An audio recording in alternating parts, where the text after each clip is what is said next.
எவ்வளவு மோசமாக இருக்குது. ஒரு அமைச்சர் 2 அமைச்சர் மதுரையில் இருக்காங்க.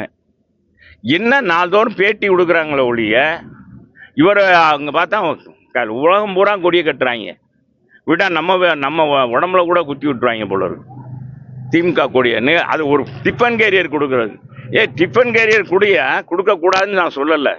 இதை முதல்ல கவனம் செலுத்த சொல்லி மாநகராட்சி கூட்டத்தை நடத்துங்க, ஆணையாளரை கூப்பிடுங்க, அங்கங்கே இருக்கிற கவுன்சிலர் உங்கள் கவுன்சிலரே வச்சு என்ன குறைபாடுகள் அப்படின்ற பார்க்க வேணாமா?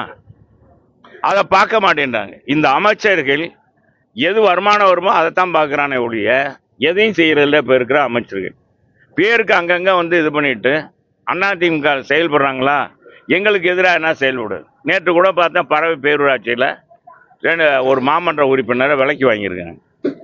ஆதி திராவிட பாவப்பட்ட மக்களுடைய கஷ்டத்தை புரிஞ்சுக்கிட்டு அவங்களுக்கு காசை கொடுத்து வாருங்க.